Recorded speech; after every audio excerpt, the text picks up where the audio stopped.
देखिए, हमने आर्टिकल 111 देखा है, जिसमें हमने देखा कि जनरली जब पार्लियामेंट में कोई बिल पास होता है, मतलब लोकसभा राज्यसभा में, पार्लियामेंट इन द सेंस दोनों हाउस में जब बिल पास होता है तो वो असेंट के लिए प्रेसिडेंट के पास जाता है। तो बेसिकली प्रेसिडेंट के पास उस समय में 3 ऑप्शंस रहते हैं। एक तो वो उस बिल को पास कर लेंगे, या फिर उस बिल को वो रिटर्न करेंगे, या फिर वो उस बिल पे अपना वेटो यूज़ करेंगे। पहली बात तो वेटो का मतलब समझिए। वेटो मतलब किसी चीज़ को मना करना या फिर किसी चीज़ को नहीं करना, तो वो चीज़ अपने आप डिसॉल्व हो जाएंगी। एक बात एकदम क्लियरली याद रखिए कि इंडियन प्रेसिडेंट को, देश के राष्ट्रपति, इन्हें किसी भी बिल को डायरेक्ट रिजेक्ट करने का राइट नहीं है। वो डायरेक्ट रिजेक्ट नहीं कर सकते हैं। लेकिन अगर एग्जाम्पल, बड़ा सिंपल सा मैं बात बताऊं, अगर समझ के चलो कि प्राची मैडम, दीक्षा मैडम कोई रिजोल्यूशन लेके, कोई अपनी एक बात, अपनी सोच लेके मेरे पास आ गए, उन्होंने एक पेपर पे लिख दी कि सर हम लोग इस चीज़ को कर सकते हैं। अब मामला ये है कि जब तक उस पेपर पे मेरा साइन और जब तक मेरा स्टैंप नहीं होगा तब तक तो वो चीज़ इम्प्लीमेंट नहीं होगी। अगर मैं चाहता हूँ कि वो इम्प्लीमेंट ना हो तो मेरे पास 2 ऑप्शन हैं। एक तो मैं रिजेक्ट कर दूंगा, या फिर मैं उसके ऊपर कोई एक्शन नहीं लूँगा।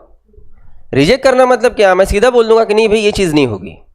पर उसके अलावा भी कोई दूसरा ऑप्शन है, और दूसरा ऑप्शन ये है कि मैं उस पेपर पे साइन ही ना करूं। और साइन ना करूं, और इसके लिए मैं अपना जवाब दे दूंगा कि भाई है ना, पेपर पड़ा है, मैं आज नहीं तो कल दे दूंगा, अभी थोड़ी जल्दी है। जब तक मैं साइन नहीं दूंगा तब तक तो वो इम्प्लीमेंट नहीं हो पाएगा। तो प्रेसिडेंट किसी भी बिल पे वेटो जब यूज़ करते हैं तो वेटो यूज़ करना मतलब उसको सीधा सीधा नकार नहीं देना, ऐसा नहीं है। उस बिल पे कोई एक्शन ना लेना मतलब उनका वेटो है, क्योंकि जब तक उनका साइन नहीं होगा तब तक वो बिल पास नहीं होने वाला। तो अगर हम लोग उनके वेटो की बात करें, या फिर दुनिया भर के प्रेसिडेंट के पास जो वेटोज है उन वेटोज की बात करें, तो पहले तो हम लोग लगभग, मतलब दुनिया भर में हमें दिखता है कि 4 ऑप्शंस है वेटो के। वेटोज के अगर हमने ऑप्शंस निकाले तो एक जाता है एब्सोल्यूट वेटो, एक रहता है सस्पेंसिव वेटो, एक रहता है पॉकेट वेटो,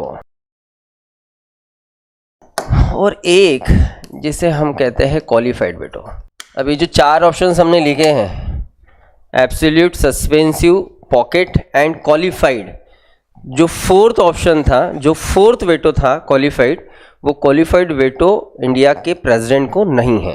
क्वालिफाइड वेटो मतलब वो सीधा सीधा उस बिल को रिजेक्ट कर सकता है ना, ये पावर्स इंडियन प्रेसिडेंट के पास नहीं है। बाकी अगर हम लोग एब्सोल्यूट वेटो की बात करें, या फिर सस्पेंसिव वेटो की बात करें, पॉकेट वेटो की बात करें, तो ये तीनों वेटोज है।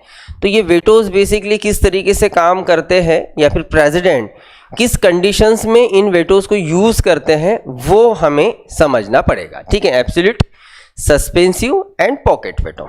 उसमें भी पहले हमें ये देखना है कि एब्सोल्यूट वेटो भाई ये क्या, वेटो का कौन सा ये बेसिकली फंक्शन है और उसे किस तरीके से यूज किया जाता है, वो देखने के पहले भी हमें कुछ कॉन्सेप्ट्स है जो समझना पड़ेगा। ठीक है, तो absolute veto, suspensive veto, pocket veto, last जो 4th हमने लिखा था qualified veto, qualified veto Indian president को नहीं, बाकी absolute, suspensive and pocket veto है। तो उनमें से हम 1 बाय 1 वेटोज देखेंगे। उसमें से फर्स्ट हम लोग देखेंगे एब्सोल्यूट वेटो। और एब्सोल्यूट वेटो समझने के पहले हमें कुछ कॉन्सेप्ट्स को समझना पड़ेगा। कुछ चीज़ें पहले समझ लेते हैं। लोकसभा जो लोअर हाउस है, उस लोअर हाउस में कितने मेंबर्स बैठते हैं? 543। जब भी हम लोग ये कहेंगे ना कि किसी पॉलिटिकल पार्टी का गवर्नमेंट बना है, तो हमें ये देखना रहता है कि इंडिया के पार्लियामेंट के लोअर हाउस में उन्हें मेजॉरिटी है या नहीं है। किसी भी पॉलिटिकल पार्टी को अपना गवर्नमेंट बनाने के लिए जो मेजॉरिटी हम लोग देखेंगे वो लोअर हाउस में देखेंगे। अपर हाउस में कोई लेना देना नहीं, बिल्कुल कोई लेना देना नहीं। मतलब राज्यसभा में किसी पॉलिटिकल पार्टी को मेजॉरिटी है नहीं है, उस हिसाब से सरकार बनेगी, ऐसा बिल्कुल नहीं रहता है। आप ये बताइए कि आपको लोकसभा में जो है वो मेजॉरिटी है क्या? अगर है तो आपकी सरकार बन सकती है। और जिसे हम लोग मेजॉरिटी कहेंगे, जब हम लोग बस बात मेजॉरिटी की करते हैं ना, तो जब वर्ड ये यूज किया जाता है मेजॉरिटी, तो मेजॉरिटी मतलब हाफ प्लस 1, सीधा सीधा मामला। और लोकसभा के अगर हम लोग हाफ प्लस 1 मेंबर्स को निकालने जाए तो लगभग वो नंबर निकलता है 272। तो किसी भी पॉलिटिकल पार्टी को अगर 272 या फिर उससे ज़्यादा अगर वोट्स इन द सेंस उनके अगर मेंबर ऑफ पार्लियामेंट चुन के आया है लोकसभा में तो उनकी सरकार बनेगी। जैसे बड़ा सिंपल सा हम लोग एग्जांपल लेते हैं 2014, 2019, 2024 के लोकसभा इलेक्शंस, मतलब 16, 17, 18 लोकसभा इलेक्शंस का अगर हम लोग रिजल्ट देखें तो बीजेपी ही पिछले 3 टर्म से जो है वो पावर में है। और उसमें भी अगर हम लोग 14 का देखें तो 14 में बीजेपी को 282 सीट्स जीते थे उन्होंने। 2019 में तो ज़्यादा उससे भी उनके सीट्स थे, 303 थे। और 2024 में तो बड़े सपने देखे थे कि अब की बार 400 पार, वो बात अलग है कि नहीं हो पाया। और 400 पार तो दूर की बात, 300 पार भी नहीं हो पाए, 300 पार भी दूर की बात, 272 भी नहीं मिल पाए। इस 2024 के इलेक्शन में बीजेपी को जो सीट्स मिले हैं वो मिले हैं 240। लेकिन यहां तो हम लोग देख रहे हैं कि जिसे हम लोग, अच्छा इसे क्या कहते हैं पता है हम लोग, इसको कहते हैं हम लोग मैजिकल नंबर। भाई जिसके पास है, जिस पार्टी के पास है ना, उनकी सरकार बनेगी। तो जैसे 14 या 19 में तो क्लियर मेजोरिटी ही है लोकसभा में इनका। लेकिन अगर हम लोग 24 की बात करें तो 24 में बीजेपी को क्लियर मेजोरिटी नहीं है, लेकिन फिर भी अभी लोकसभा में एनडीए की गवर्नमेंट है। अब ये बीजेपी एनडीए, इसका आप फर्क समझते हो? समझते नहीं समझते? सुना है आपने एटलीस्ट एनडीए ऐसा कुछ वर्ड सुना है? चलो मैं यहाँ लिख लेता हूँ, लोकसभा जब पढ़ेंगे तो अच्छे से समझेंगे उसको। आपको 2 बेसिकली टर्म्स देखने को मिलेंगी। एक तो एनडीए, नेशनल डेमोक्रेटिक अलायंस कहते हैं हम लोग, और दूसरा है यूपीए। इसको जोड़ के कुछ पार्टीज रखेंगे, जैसे एनडीए से जुड़ी हुई पार्टी जो है वो है बीजेपी, और जुड़ी हुई जो पार्टी है वो है कांग्रेस। अब जुड़ी हुई पार्टी मतलब ये क्या है ना, तो यूपीए को लीड करने का काम कांग्रेस करती है और एनडीए को लीड करने का काम बीजेपी। लेकिन बस याद रखिए कि एनडीए मतलब पूरा का पूरा बीजेपी नहीं, तो बीजेपी और बीजेपी के साथ उन्हें सपोर्ट करने वाले जितने भी बाकी पार्टीज हैं वो सारे पार्टीज इस ग्रुप में आती हैं जिसको हम लोग कहते हैं एनडीए। ऑफ कोर्स मतलब ये जो एनडीए है ये क्या है, अलायंस, अलग अलग पॉलिटिकल पार्टीज का। और सेम यूपीए भी, अरे अभी आप एटलीस्ट 3 टर्म से देख रहे हो कि किसी पॉलिटिकल पार्टी को एटलीस्ट 272 इतने सीट्स जा रहे हैं, उससे ज़्यादा जा रहे हैं या 240 जा रहे हैं। आप यकीन कीजिए, बाद में हमें देखना है वैसे लोकसभा के इलेक्शंस, 2009 के इलेक्शंस, 2004 के इलेक्शंस, 1999 के इलेक्शंस, जब मतलब पहले 4 और 9 में डॉक्टर मनमोहन सिंह की सरकार थी कांग्रेस की, 99 में अटल जी की सरकार थी, 98 में अटल जी की सरकार थी, 97 में आई के गुजराल की सरकार थी, 96 में एच डी देवेगौड़ा की सरकार थी, 96 में इसके पहले अटल जी की सरकार बनते बनते बन गई। तब जिनकी सरकार बन रही है ना, उनको पता है कितने सीट्स, 130, 140, 160, इतने सीट्स, केवल इतने सीट्स, जो कि चाहिए 272। तो उन्होंने क्या किया, अलायंस बना ये उस पार्टी से, और अलायंस बन के उनकी जो है वो गवर्नमेंट वहां पे बनती हुई दिखती है। तो सेम अगर हम लोग 2024 की बात करें तो 2024 में बीजेपी 240 सीट्स ही पे ही है। लेकिन बेसिकली ये सरकार बैसाखी की है। एक बैसाखी साउथ से आती है, दूसरी बैसाखी नॉर्थ से आती है, मतलब बिहार से आती है। मतलब बिहार से जो बैसाखी देखे रखे हैं वो आपको सबको पता ही होगा, ठीक है। और जो साउथ से आते हैं वो है चंद्रबाबू नायडू, ठीक। तो चंद्रबाबू नायडू और नीतीश कुमार, इनके आधार पे ये सरकार चल रही है। गलती से अगर किसी का दिल दुख गया, मतलब साउथ से दुख गया या फिर नॉर्थ से दुख गया, तो गड़बड़ हो सकती है। अलायंस की सरकार इसी कारण जो है वो डूबती है। हम लोग बाद में भी इसके बारे में डिस्कशन करेंगे। पहले हमें ये समझना है, हम पढ़ने जा रहे हैं प्रेसिडेंट के वेटोज में से एब्सोल्यूट वेटो, लेकिन एब्सोल्यूट वेटो में हमें ये समझना है कि ये जो 543 मेंबर्स है, 543 मेंबर्स में से भी जिस पॉलिटिकल पार्टी को 272 या फिर उससे ज़्यादा सीट्स है या फिर अलायंस में इतने सीट्स आ रहे हैं, तो उनकी बनेगी गवर्नमेंट। चलो पहले हम लोग ये समझते हैं कि ये जो पूरे के पूरे 543 सीट्स है या फिर 543 मेंबर्स हैं, इसमें बीजेपी की भी है, कांग्रेस की भी है, आम आदमी पार्टी की भी है, समाजवादी पार्टी है, बीएसपी है, ये सब पार्टी से मिलके 543। तो इन सारे 543 मेंबर्स को हम लोग क्या कहेंगे, तो इनको हम लोग कहेंगे मेंबर ऑफ पार्लियामेंट्स। ये एमपीज है, ये मेंबर ऑफ पार्लियामेंट है। एक बात एकदम स्पेसिफिकली क्लियर रखिए, सब के सब मेंबर्स ये मिनिस्टर्स नहीं रह सकते। जैसे राहुल गांधी, इन्हें हम लोग कहेंगे कि वो लोकसभा के मेंबर हैं, मतलब वो एमपी हैं, लेकिन राहुल गांधी ये मिनिस्टर है क्या? भाई मिनिस्टर तो वो रहेगा जिसके पॉलिटिकल पार्टी की सरकार है और इसके अलावा उस पार्टी ने उस पर्टिकुलर पर्सन को अपने कैबिनेट में जगह दी है, मतलब उसे स्पेसिफिक कोई मिनिस्ट्री दिया है या फिर मिनिस्ट्री में उसे एसोसिएट मिनिस्टर्स के नाम से जो है वो अपॉइंट किया है, वो रहेंगे मिनिस्टर्स। चलो मैं मिनिस्ट्रीज पे भी आता हूं। बेसिकली मिनिस्ट्री को एक्चुअली हम लोग जो कहते हैं वो है काउंसिल ऑफ मिनिस्टर।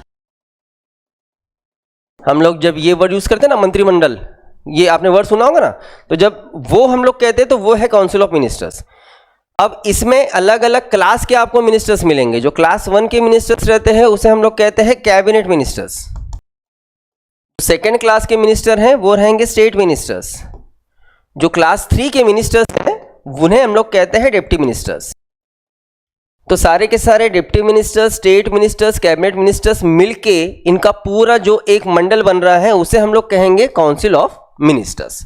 ये ज़्यादा से ज़्यादा कितने रह सकते हैं तो इसे समझिए। ये जो नंबर रहेगा इनके काउंसिल ऑफ मिनिस्टर्स का, जिसमें कैबिनेट भी आ गए, स्टेट मिनिस्टर्स भी आ गए, डिप्टी मिनिस्टर्स भी आ गए, ये नंबर्स लोकसभा के टोटल स्ट्रेंथ के 15% से ज़्यादा नहीं रह सकते।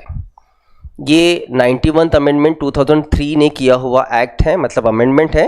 अब उसका स्पेसिफिक एक स्ट्रेंथ जो है वो हमें दिखता है, वो टोटल 543 के 15% से ऊपर नहीं जा सकता। तो अब सोचिए आपके 543 से अगर आपने 15% निकाले तो लगभग कितना जाता है, ये बहुत हो गया 81 इतना होता है। अब उसमें भी एक प्राइम मिनिस्टर हो गए और बाकी 80 मिनिस्टर्स हो गए। 80 मिनिस्टर्स में कौन कौन? कैबिनेट, स्टेट, डिप्टी, सारे के सारे, ठीक है। अब ये जो 81 हमें जो नंबर्स मिल रहा है ये कौन है? तो ये है मिनिस्टर्स। लेकिन ये जो मिनिस्टर्स है, ये मिनिस्टर्स हैं, ये लोकसभा या राज्यसभा किसी ना किसी हाउस के मेंबर है ना। तो इस आधार पे हम लोग ये तो बोल ही सकते हैं ना कि सारे के सारे मिनिस्टर्स ये किसी हाउस के मेंबर रहते ही है। लेकिन सारे के सारे मेंबर्स ये मिनिस्टर्स रहेंगे क्या? है संभव? तो आप सोचिए 543 सब के सब ये हुए मेंबर और ये जो 81 है वो हुए मिनिस्टर्स।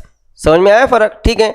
जैसे अमित शाह जी ये मिनिस्टर भी हैं, मेंबर भी हैं, तो दोनों हम उन्हें कहेंगे। लेकिन राहुल गांधी जी ये सिर्फ मेंबर हैं, मिनिस्टर नहीं हैं। क्लियर ना? अब दूसरी बात और नहीं, पहले हम लोग इसमें आते हैं। जैसे हम लोग कह रहे हैं ना कि ये जो मिनिस्टर्स हैं एंड जो मेंबर्स हैं, इसके आधार पे क्या होगा या फिर इसके आधार पे हम लोग क्या कह सकते हैं। एक तो हुए मिनिस्टर्स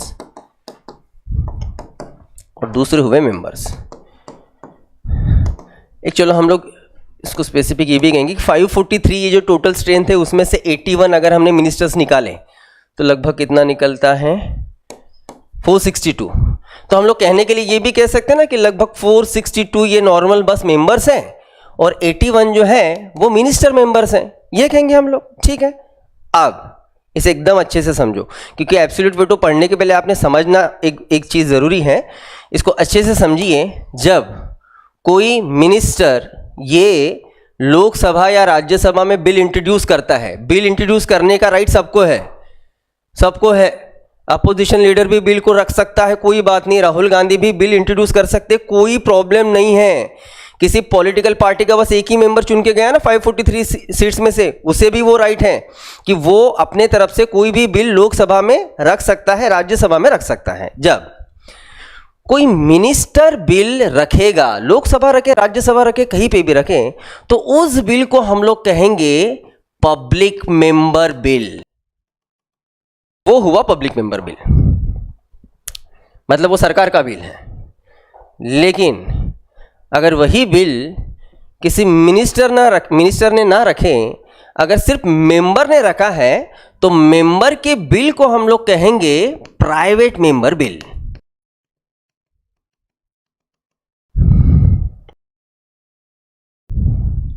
चलो ये कॉन्सेप्ट यहीं पे हमने क्लियर कर दी कि भाई पब्लिक मेंबर बिल क्या है और प्राइवेट मेंबर बिल क्या है। एक कंफ्यूजन जो बहुत कॉमन सा रह सकता है, मैं उसे क्लियर कर दूं। बहुत कॉमन कंफ्यूजन रह सकता है।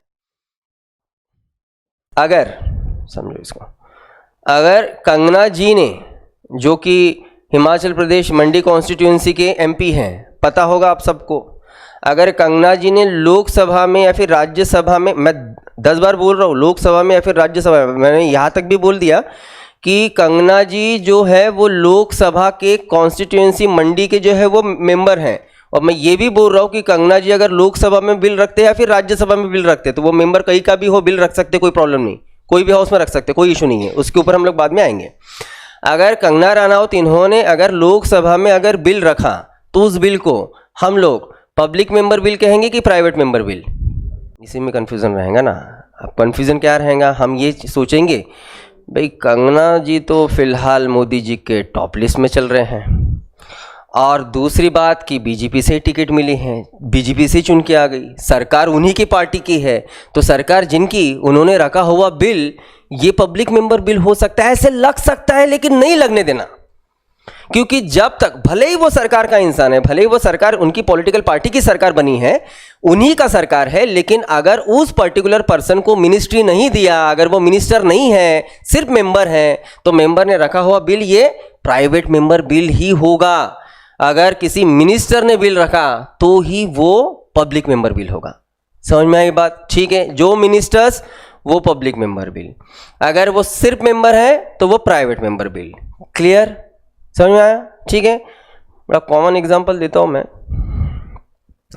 देश की हिस्ट्री में कभी ऐसा नहीं होता कि कोई पॉलिटिकल पार्टी जिसको मेजॉरिटी है वो पार्टी किसी अपोजिशन वाले बंदे को, पर्सन को अपने कैबिनेट में रखें, ऐसा नहीं होता। ऐसे हमारे देश के इतिहास में लास्ट 75 ईयर्स में एक ही बार हुआ है, एक ही बार हुआ है, और उसके बाद वो कभी नहीं मिला।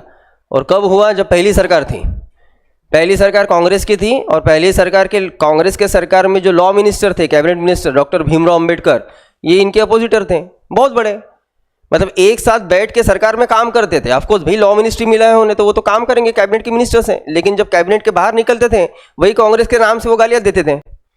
भाई वो तो अपोज तो करेंगे ना, वो अपोजिशन में थे, लेकिन वो मिनिस्टर्स थे। अब डॉक्टर अंबेडकर ये कांग्रेस से नहीं, डॉक्टर अंबेडकर ये कांग्रेस के विरोधक थे, सरकार कांग्रेस की थी, लेकिन फिर भी डॉक्टर अंबेडकर मिनिस्टर थे। तो अगर जब डॉक्टर भीमराव अंबेडकर इन्होंने 1949 में जब आपका हिंदू कोड बिल इंट्रोड्यूस किया, तो उस बिल को हम लोग प्राइवेट मेंबर बिल नहीं कहेंगे, उसको पब्लिक मेंबर बिल ही कहना पड़ेगा आपने, क्योंकि वो एक मिनिस्टर ने रखा है।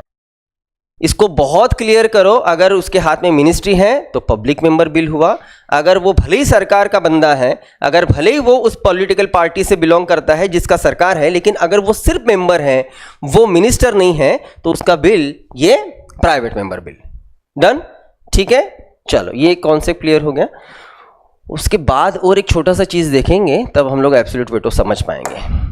ऑनलाइन क्लियर है क्या? ये सेकेंड हम लोग कॉन्सेप्ट देखेंगे, dissolution of Lok Sabha, dissolution of cabinet लिखिए।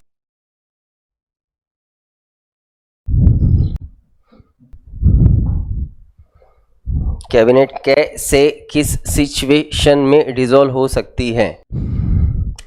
आप उसको डिसोल्यूशन ऑफ लोकसभा बोलो, आप उसको डिसोल्यूशन ऑफ कैबिनेट बोलो, एक ही बात है। बड़ा सिंपल सा मामला है, इसको सिंपल समझ के चलो। लोकसभा, स्पेसिफिक लोकसभा डिसॉल्व होने के पीछे एक रीजन है, और वो रीजन ये है कि लोकसभा का 5 साल का टर्म फिनिश हो गया।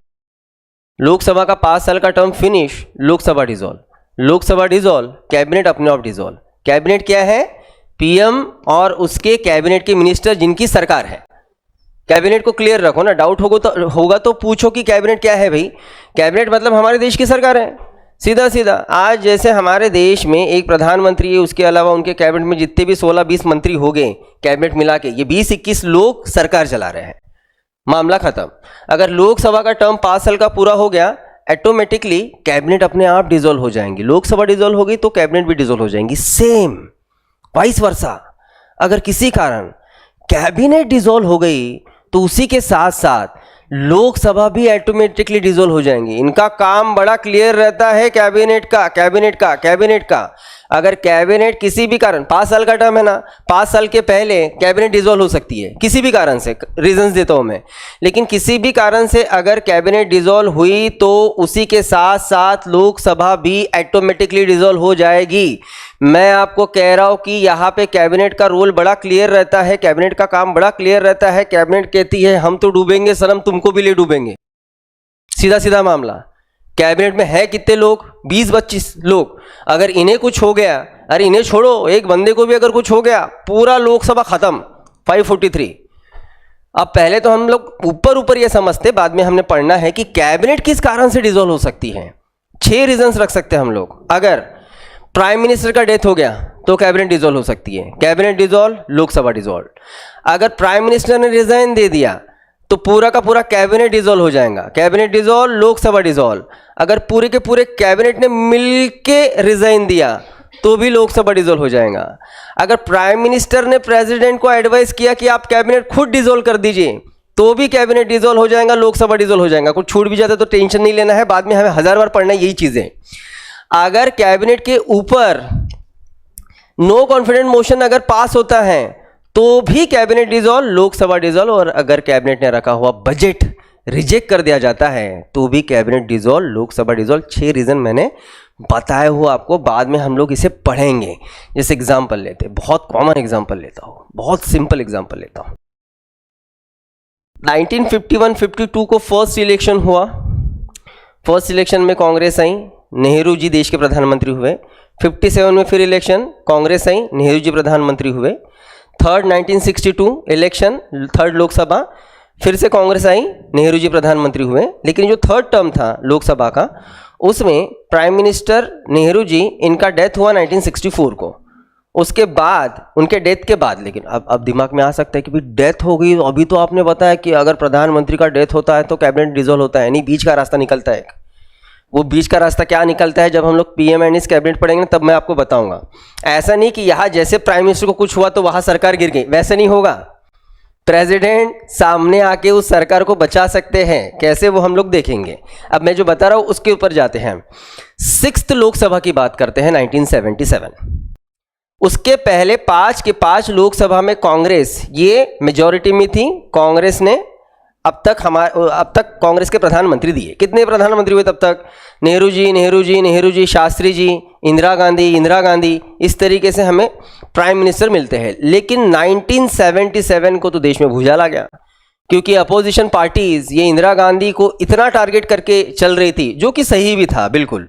कैसा है कि हमारे कंट्री में जितना पॉलिटिकल वैल्यूज या फिर एटलीस्ट थोड़ा सा पॉलिटिकल कल्चर, थोड़ा सा लोग गवर्नमेंट के खिलाफ आवाज उठा रहे एंड ऑल दैट, वो हमें उस टाइम पे मिला था। उसके पहले, उसके बाद नहीं मिला, इंडिया में नहीं मिला। ड्यूरिंग इमरजेंसी 1975 to 77 उस टाइम का जो हमारा पॉलिटिकल कल्चर था ना, वो एकदम पीक पे था। अभी तो सब मर गया है हमारा पॉलिटिकल कल्चर। एनीवेज, 1977 को जब इलेक्शंस हुए तो इलेक्शन में हुआ ऐसा कि पहली बार कांग्रेस का मेजॉरिटी दूर दूर तक नहीं, 150 भी शायद उन्होंने सीट्स नहीं जीते। सोनिया गांधी, सॉरी आपकी इंदिरा गांधी रायबरेली से हार गई, संजय गांधी अमेठी से हार गए। इनके कैबिनेट के एक बड़े पर्सन थे सरदार स्वर्ण सिंह, हार गया। बड़े बड़े सारे लीडर्स हार गए।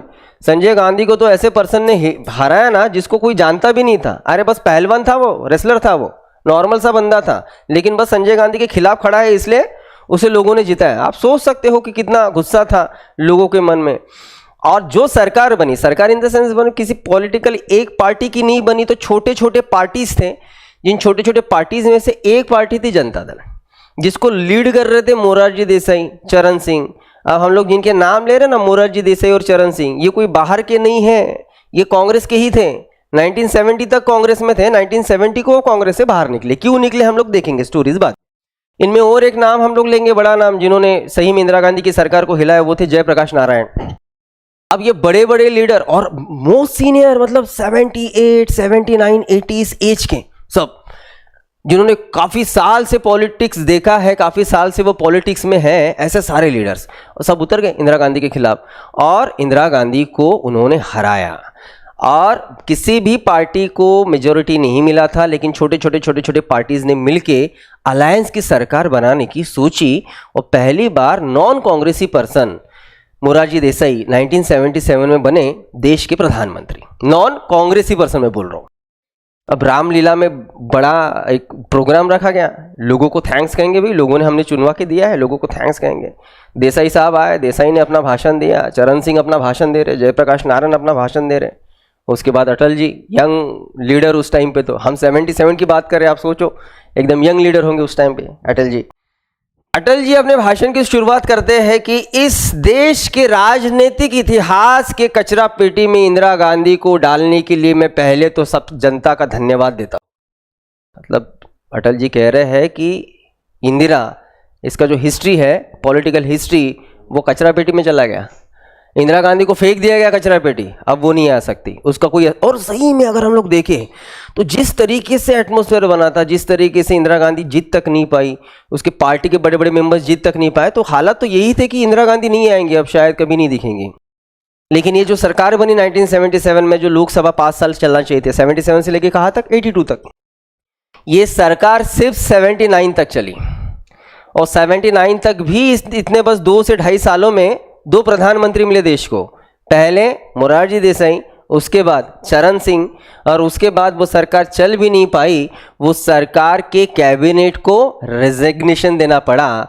इनका रेजिग्नेशन, वहाँ कैबिनेट डिसॉल्व हुआ, कैबिनेट डिसॉल्व 79 में लोकसभा डिसॉल्व हो गई। तो क्यों रेजिग्नेशन देने की जरूरत पड़ी या फिर क्यों डिसॉल्व होता है कैबिनेट? तो ऑफकोर्स उनका अलायंस का गवर्नमेंट था, अलायंस के गवर्नमेंट में बहुत झगड़े थे। अरे इतने झगड़े कि आप सोच नहीं सकते। देसाई चरण, आपको मालूम है सबसे पहले इनके बीच में झगड़ा मालूम क्या था? प्रधानमंत्री कौन बनेगा। और ये तो हमारे जो देसाई साहब हैं, मोरारजी देसाई, ये तो शायद मेरे ख्याल से पैदा ही इसलिए हुए थे कि वो देश के प्रधानमंत्री बन सके। सही होता रहो।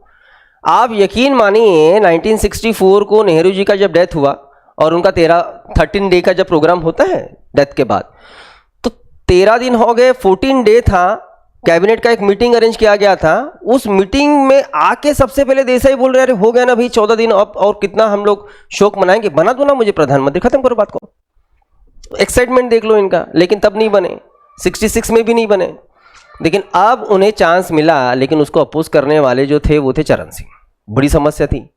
चरण सिंह को भी प्रधानमंत्री होना है, देसाई को भी प्रधानमंत्री होना है। अब बीच का रास्ता निकाला गया, जयप्रकाश नारायण ने बीच का रास्ता निकाला और कहा भाई समझदारी दिखाओ, नहीं तो सरकार भी नहीं बना पाएंगे हम लोग। तब जाके देसाई ये बने प्रधानमंत्री और चरण सिंह बने होम मिनिस्टर। लेकिन इनके जो झगड़े थे वो आप सुनोगे तो आप दंग रह जाओगे कि अच्छा ऐसे भी झगड़े होते हैं। एक ही स्टेज पे बैठते थे दोनों, और एक ही स्टेज पे बैठ के जब होम मिनिस्टर भाषण देते थे चरण सिंह, और यहाँ मोरारजी देसाई देश के प्रधानमंत्री रहते थे, तो यहाँ भाषण दे रहे और कह रहे कि इनकी बीबी को लाइसेंस कैसे मिला, मतलब सरकार इनकी है तो कुछ भी करोगे आप, ये क्या बात हुई, आप इसलिए प्रधानमंत्री बने। आप सोचो भाई, आप अपने प्रधानमंत्री को इस तरीके से क्रिटिसाइज कर रहे हो, तो ये कहाँ चांस छोड़ेगा। जब इसका चांस आता था तभी अपना बोलता था कि ये गृह मंत्री है, इसके लड़के को कितने लाइसेंस दिए गए इस उस सेक्टर के। आप सोचो ये सरकार चलेंगी कैसे, अशक्य था इस सरकार को चलना। तो जिस तरीके से इनके झगड़े थे वो सरकार नहीं टिक पाएंगी, अलायंस की सरकार टूट गई, कैबिनेट को डिसॉल्व होना पड़ा और लोकसभा डिसॉल्व हो गई। तो किसी भी कारण से अगर कैबिनेट डिसॉल्व होती है तो लोकसभा डिसॉल्व हो जाएंगी। मैंने 6 और एक लोकसभा का एक रीजन दिया था, ऐसे 7 रीजन मैं फिर से रिपीट कर दूं, अभी लिखने की कोई जरूरत नहीं है। अगर पीएम का डेथ होता है, पीएम ने अगर रिजाइन दे दिया, या फिर पूरे कैबिनेट ने रिजाइन दे दिया, या फिर प्राइम मिनिस्टर ने प्रेसिडेंट को एडवाइस किया कि आप कैबिनेट डिसॉल्व करो, या फिर कैबिनेट पे पास होने वाला no confidence motion, 5th reason, या फिर सरकार का बजट जो रखा था सरकार ने वो अगर उसको वो कर दिया, मना कर दिया लोकसभा ने, या फिर 7th पॉइंट, अगर लोकसभा का 5 साल का टर्म अपने आप पूरा हो गया, मतलब पूरा हो गया, खत्म हो गया, तो लोकसभा डिसॉल्व, ठीक है। सो इस तरीके से डिसॉल्यूशन हमें मिलेगा। क्लियर? 2 कॉन्सेप्ट हमें देखना था, हमने 2 कॉन्सेप्ट देख लिए, public member bill, private member bill, और लोकसभा किस तरीके से डिसॉल्व होती है, ठीक है। अब आते हैं हम लोग एब्सोल्यूट वेटो पे, कि एब्सोल्यूट वेटो क्या है। जब पार्लियामेंट में कोई भी बिल आता है, हम लोग एक काम करेंगे, हम लोग ऑर्डिनरी बिल एग्जाम्पल में देंगे। इसके पहले कभी हमने नोट किया या फिर देखा है कि बिल्स के कितने टाइप्स रहते हैं? कभी हुई कि नहीं हुई बात? नहीं। बिल्स आपको 4 टाइप्स के मिलेंगे। अच्छा, अमेंडमेंट बिल तो सबको क्लियर होगा। जब भी हमने कॉन्स्टिट्यूशन में कुछ भी चेंजेस लाना है तो उसके लिए हम जो बिल लाएंगे उस बिल को हम लोग अमेंडमेंट बिल कहेंगे, ठीक है। उसको पास करने का प्रोसेस अलग चलता है, उसको पास करना मतलब स्पेशल मेजोरिटी लगेंगी। मनी बिल मतलब क्या? मनी बिल हर साल एक बार रखा ही जाएगा। क्या, किस नाम से? बजट। जब हम लोग कहते हैं ना कि बजट सेशन चल रहा है, तो ये बजट सेशन किस बिल को पास करने के लिए चल रहा है? तो मनी बिल को पास करने के लिए। मनी बिल पास होना मतलब बजट पास होना, ठीक है। तो दोनों चीजें तो क्लियर हो गई, अमेंडमेंट बिल कॉन्स्टिट्यूशन में अमेंडमेंट करने के लिए, मनी बिल बजट के लिए। और उसी तरीके से एक बिल टाइप रहता है फाइनेंशियल बिल। बहुत रेयर आते हैं फाइनेंशियल बिल, क्योंकि जैसे अभी बताने में कोई मतलब नहीं, लेकिन फिर भी फाइनेंशियल बिल 1 में क्या क्या रहेगा, उसमें मनी बिल और ऑर्डिनरी बिल के मिक्स पॉइंट्स रहते हैं। उसको हम लोग बाद में देखेंगे कि फाइनेंशियल बिल क्या है। इसको देखते हैं ऑर्डिनरी बिल क्या। ऑर्डिनरी बिल मतलब जैसे एग्जांपल लेंगे, अभी गवर्नमेंट ने लास्ट टाइम ट्रांसपोर्टिंग एक्ट किया था, शायद आपको पता है, या फिर ट्रांसपोर्ट के लिए बहुत सारी चीजें नए से लाए। लास्ट टाइम वो ट्रक ड्राइवर के लिए एक एक्ट आया था, हिट एंड रन वाला अगर केस है तो ये होगा वो होगा। ये जितने भी एक्ट्स आते हैं ना, वो सारे ऑर्डिनरी बिल्स। अगर सेंट्रल गवर्नमेंट चाहती है कि पूरे देश भर में प्लास्टिक को हम लोग बैन कर दे, तो उसके लिए उन्होंने रिजोल्यूशन लाना पड़ेगा। उस रिजोल्यूशन को पास करके अगर वो एक्ट बना, लॉ बना, तो वो हुआ ऑर्डिनरी बिल। तो ऐसा बिल जिसका इंपैक्ट कॉन्स्टिट्यूशन पे नहीं हो रहा है, फाइनेंस पे नहीं हो रहा है, उसको हम लोग ऑर्डिनरी बिल कहेंगे, ठीक है। इन सारे बिल्स के टाइप्स को हमने बाद में भी पढ़ना है। यहां हम लोग एग्जाम्पल लेके चल रहे हैं कि कोई ऑर्डिनरी बिल है, वो ऑर्डिनरी बिल पार्लियामेंट के किसी हाउस में आपने लाया। अगर वो ऑर्डिनरी बिल है तो वो बिल किसी भी हाउस में पहले आ सकता है। आप उसको पहले लोकसभा में लाइए, राज्यसभा में लाइए, कोई प्रॉब्लम नहीं। एग्जाम्पल लेंगे, अगर उसे पहले लोकसभा में लाया गया, ठीक है, लोकसभा में बिल आ गया, पास हो गया, उसके बाद फिर वो राज्यसभा गया, राज्यसभा में बिल भी पास हो गया, और अब वो बिल गया है प्रेसिडेंट के असेंट के लिए। तो प्रेसिडेंट उस बिल को लेके अपने जो भी पावर्स यूज करेंगे वो आर्टिकल 111 से करेंगे। 111 कॉन्स्टिट्यूशनल ये जो आर्टिकल है वो प्रेसिडेंट को पावर देते हैं कि प्रेसिडेंट उस बिल पे अपने तरीके से एक्शन ले सकते हैं। और अगर प्रेसिडेंट ने पार्लियामेंट के बोथ हाउसेस ने पास किए हुए बिल पे अगर एब्सोल्यूट वेटो यूज करने का अगर उन्होंने सोचा, तो वो उस बिल पे साइन नहीं करेंगे। साइन नहीं करेंगे। साइन नहीं करना, तभी मैंने आपको समझा इस बात को। साइन नहीं करना मतलब वो कहीं ना कहीं उसको मना कर रहे हैं कि नहीं भाई मुझे पास नहीं करना है, और वो क्लियर कर रहे हैं कि ये जो वेटो है ये एब्सोल्यूट वेटो है। तो पहले तो आपने ये समझना है कि प्रेसिडेंट कभी भी एब्सोल्यूट वेटो ये दो ही कंडीशन पे यूज कर सकते हैं। दो ही कंडीशन में एब्सोल्यूट वेटो यूज होता है, वो कंडीशन ही समझना जरूरी है। एब्सोल्यूट वेटो मतलब क्या? एब्सोल्यूट वेटो मतलब प्रेसिडेंट के पास जो बिल आया है असेंट के लिए, उसके ऊपर कोई भी साइन ना करके वो बिल ऑन होल्ड रखना है। मतलब वो उसको साइन नहीं करेंगे, मतलब पास नहीं करेंगे। अब मामला ये है कि हम ये कह रहे हैं कि एब्सोल्यूट वेटो प्रेसिडेंट दो कंडीशन में ही यूज कर सकते हैं। एक, अगर वो बिल प्राइवेट मेंबर बिल है, तो अगर वो बिल प्राइवेट मेंबर बिल है तो प्रेसिडेंट को पूरे राइट्स हैं कि प्रेसिडेंट उस पे एब्सोल्यूट वेटो यूज करे। अब ये समझाने की जरूरत नहीं है कि प्राइवेट मेंबर बिल क्या है। अच्छा, और अगर हमने ये रखा है कि बिल वो प्राइवेट मेंबर बिल है तो ही एब्सोल्यूट वेटो यूज किया जाता है, तो इसका मतलब ये भी निकलता है कि अगर वो पब्लिक मेंबर बिल रहता तो फिर एब्सोल्यूट वेटो यूज उस पर नहीं होता था, ठीक है। लेकिन दूसरी कंडीशन ये है कि अगर वो पब्लिक मेंबर बिल है तो भी उस पे एब्सोल्यूट वेटो यूज हो सकता है। लेकिन क्राइटेरिया देखो क्या है। पहला पॉइंट एकदम क्लियर कर दो कि private member bill pay absolute veto use होता है, president public member bill pay नहीं कर सकते। लेकिन फिर भी अगर वो पब्लिक मेंबर बिल है तो उसके ऊपर किसी भी तरीके से एब्सोल्यूट वेटो यूज हो सकता है। क्या? समझिए, एग्जाम्पल लेंगे। एग्जाम्पल, अमित शाह जी ने लोकसभा में बिल रखा। अब शाह जी ने रखा मतलब कि ये बिल जो है वो पब्लिक मेंबर बिल है। लोकसभा ने पास किया, राज्यसभा ने पास किया, दोनों हाउस ने पास किया, प्रेसिडेंट के असेंट के लिए वो बिल गया। प्रेसिडेंट उसके ऊपर कुछ एक्शन लेते, उस एक्शन लेने के पहले यहाँ किसी भी कारण से कैबिनेट डिसॉल्व हो गया, और कैबिनेट डिसॉल्व हुआ मतलब लोकसभा ऑटोमेटिकली डिसॉल्व हो गई। सबसे जरूरी बात कि कैबिनेट डिसॉल्व हो गया। अब कैबिनेट डिसॉल्व होने के रीजन क्या? हमने इसके ऊपर डिस्कशन किया कि कैबिनेट किस तरीके से डिसॉल्व हो सकता है। हो सकता है कि 5 साल लोकसभा के पूरे हो गए, लोकसभा के 5 साल पूरे, तो लोकसभा भी डिसॉल्व, कैबिनेट भी डिसॉल्व। दोनों हाउस ने पास किया हुआ पब्लिक मेंबर बिल प्रेसिडेंट के असेंट के लिए गया, लेकिन उनके असेंट मिलने के पहले अगर किसी भी कारण से कैबिनेट डिसॉल्व होता है तो प्रेसिडेंट को पूरा राइट जाता है कि प्रेसिडेंट उस पब्लिक मेंबर बिल पे भी अपना एब्सोल्यूट वेटो यूज कर सकते हैं। समझ में आई ये बात? ठीक है। प्राइवेट मेंबर बिल पे तो कोई प्रॉब्लम ही नहीं, प्राइवेट मेंबर बिल पे तो बिल्कुल कर सकते हैं वो, लेकिन अगर पब्लिक मेंबर बिल है और पब्लिक मेंबर बिल पास मतलब उसके ऊपर साइन करने के पहले कैबिनेट डिसॉल्व हो गया तो फिर प्रेसिडेंट को राइट है कि वो उसके ऊपर वेटो यूज करेंगे। उस वेटो को हम लोग नाम देंगे एब्सोल्यूट वेटो। कंडीशन क्या है ना, उसी के हिसाब से हम लोग नाम देते हैं, क्योंकि बाद में जब आप लोग पॉकेट वेटो पढ़ोगे ना तो कंफ्यूज हो जाओगे, कहोगे भाई एब्सोल्यूट वेटो जैसे तो था पॉकेट वेटो, लेकिन दोनों में अंतर क्या है? कंडीशन। इसका कंडीशन क्या है? एक तो वो बिल प्राइवेट मेंबर बिल था, रोकना है लगाओ एब्सोल्यूट वेटो, या फिर वो पब्लिक मेंबर बिल था लेकिन राष्ट्रपति ने उसके ऊपर असेंट देने के पहले कैबिनेट डिसॉल्व हो गया, रोकना है लगाओ एब्सोल्यूट वेटो। ठीक है। ऐसे एब्सोल्यूट वेटो हमारे देश के इतिहास में आज तक 2 बार यूज किया है, 2 बार। और ऑफ कोर्स आपको कब, कौन, किस कंडीशन में, कौन प्रेसिडेंट थे, ये क्वेश्चंस बन सकते हैं। तो एब्सोल्यूट वेटो आज तक 2 प्रेसिडेंट ने जो यूज किया, तो फर्स्ट टाइम यूज हुआ था 1954, और 1954 है मतलब फर्स्ट लोकसभा ही है, और फर्स्ट लोकसभा ही है तो बिल्कुल भी ये मतलब इतना कुछ बहुत ज़्यादा याद रखने की ज़रूरत नहीं है कि फर्स्ट लोकसभा के टाइम पे कौन प्रेसिडेंट हो गए। कौन होते? डॉक्टर राजेंद्र प्रसाद। पहली बार हिस्ट्री में डॉक्टर राजेंद्र प्रसाद इन्होंने एब्सोल्यूट वेटो यूज़ किया, और प्रसाद इन्होंने जिस bill pay absolute veto use किया था वो बिल था पेप्सू बिल। अब देखो ये सेकंड जो बिल है ना, इसको लेके क्या कंडीशन हुए थे, क्या प्रॉब्लम क्या हुई थी, क्या सिचुएशन था। जैसे अभी जस्ट हमने एग्जांपल लिया 1977 to 79 पॉलिटिकल डिस्टर्बेंस हमें मिला, इतने 2-2.5 सालों में 2 प्राइम मिनिस्टर होके गए ना, देसाई एंड चरण सिंह।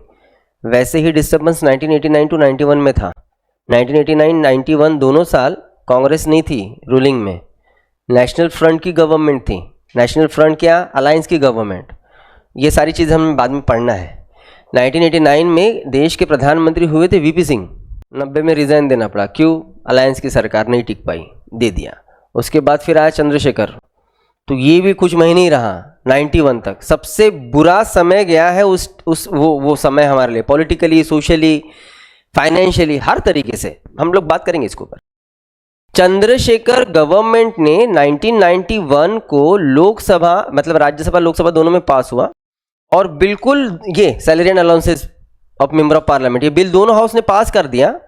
प्रेसिडेंट के पास गया, प्रेसिडेंट के पास जिस दिन ये बिल गया ना, उसके एक दिन पहले कैबिनेट डिसॉल्व हो गया। चंद्रशेखर गवर्नमेंट गिर गई। चांस पूरा मिला यहाँ प्रेसिडेंट को, भाई अब कैबिनेट हुआ ना डिसॉल्व, तो हम लोग एब्सोल्यूट वेटो यूज कर सकते हैं। आर वेंकटरमन यहाँ पे उन्होंने एब्सोल्यूट वेटो यूज किया। ठीक है।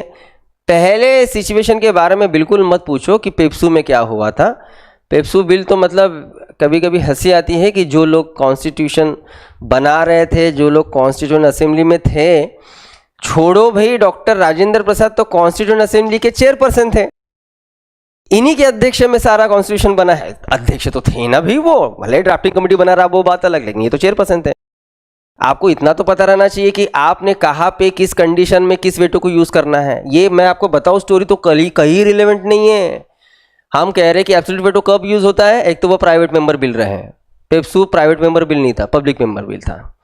दूसरा किस कंडीशन में होता है? अगर वो बिल प्रेसिडेंट के पास जाने के बाद, उनके असेंट के पहले अगर लोकसभा डिसॉल्व हुआ तो। अरे लोकसभा आया 52 को, रहेगा 57 तक, बिल 54 का है, और कुछ भी है राइट कर लो यूज, मार दे एब्सोल्यूट वेटो।